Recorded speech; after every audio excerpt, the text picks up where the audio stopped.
करना होगा। ओम प्रकाश भी हमारे साथ जुड़े हुए लगातार। ओम प्रकाश, आपके पास क्या अपडेट है, क्योंकि 2400 विधायक के साथ एनडीए के लोग पहुंचे, वोट कर दिया। हालांकि कुछ महागठबंधन के बता रहे थे संजय की बचे हुए हैं जिनको वोट करना अभी बाकी है, लेकिन संख्या बल 28 का, वो संख्या किस तरीके से सेकंड प्रेफरेंस का आधार बनता है, क्या कुछ होता है, ये थोड़ा शाम में और चीजें साफ होंगी।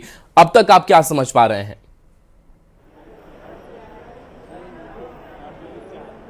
जी बिल्कुल, अगर बात करें तो एनडीए के तमाम जो 24 विधायक हैं उनके द्वारा मताधिकार का प्रयोग किया गया है, तो वहीं जेएलके जिसके कि एक ही उम्मीदवार हैं उनके द्वारा भी अपने मताधिकार का इस्तेमाल किया गया है। हालांकि दोनों तरफ से जो भी लोग हैं यहाँ पर, उनकी तरफ से, दोनों दलों की तरफ से साफ तौर से यही कहा जा रहा है कि हम जीतेंगे।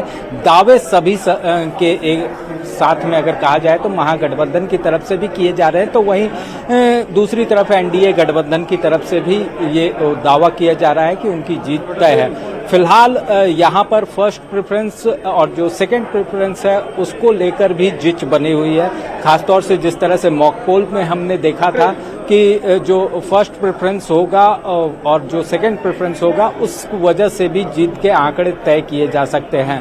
अब पूरे मामले में कहा जाए तो कुछ विधायक जरूर बचे हुए हैं जिनकी वोटिंग होनी अभी बाकी है, जिसके बाद मतदान प्रक्रिया खत्म होने के बाद जो काउंटिंग है वो प्रक्रिया शुरू होगी। 4 बजे से जो काउंटिंग की प्रक्रिया है वो शुरू होगी। देखना होगा कि इसमें जीत किसकी होती है, लेकिन हर तरफ उत्साह है और एनडीए की तरफ से भी कहा जा रहा है कि हम एकजुट हैं और उन्हें भरोसा है कि आंकड़े जो हैं वो कहीं ना कहीं उनके पक्ष में आएंगे और उनके जो प्रत्याशी हैं उनकी जीत होगी। तो दूसरी तरफ अगर बात की जाए तो इंडिया गठबंधन की तरफ से भी आंकड़ों को लेकर यही खेल खेला जा रहा है। साफ तौर से चलिए, बिल्कुल आपके पास आए कुछ अपडेट शायद संजय के पास है। संजय, आप कुछ जानकारी और जोड़ रहे हैं? देखिए, सबसे पहले आंकड़ों के खेल में ऐसे समझिए कि अगर हम फर्स्ट प्रेफरेंस की बात करते हैं तो मान लीजिए कि जेएमएम को 30 वोट मिलते हैं, तो 30 वोट उनके खाते में चले गए। अब रेस्ट 4 वोट के लिए आइए जो उनके पास 34 कुल विधायक हैं, तो 34 में 4 जो अगर है ये किसी को वोट करते हैं, सेकेंड प्रेफरेंस किसे देते हैं, तो वैसी स्थिति में समीकरण वहां गड़बड़ाएगा।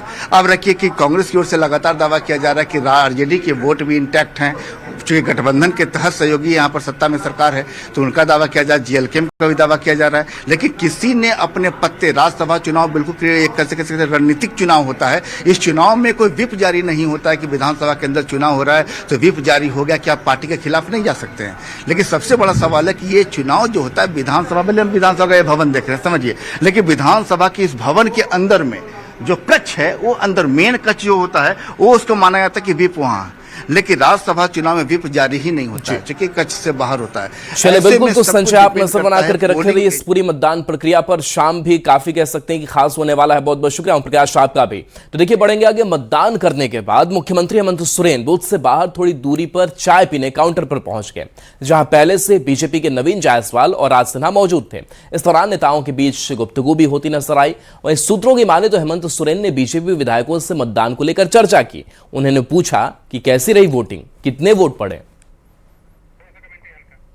तो देखिए, ये तस्वीर हम आपको दिखा रहे हैं जहां पर कुछ ही दूरी पर एक चाय का स्टॉल है और इस चाय के स्टॉल पर जो है वो मुख्यमंत्री हेमंत सोरेन पहुंच जाते हैं और पहले से वहां पर 2 विधायकों की मौजूदगी है और उनसे बातचीत भी करते हैं कि किस तरीके से मतदान हुआ, कहां कैसे वोटिंग पड़ रही है।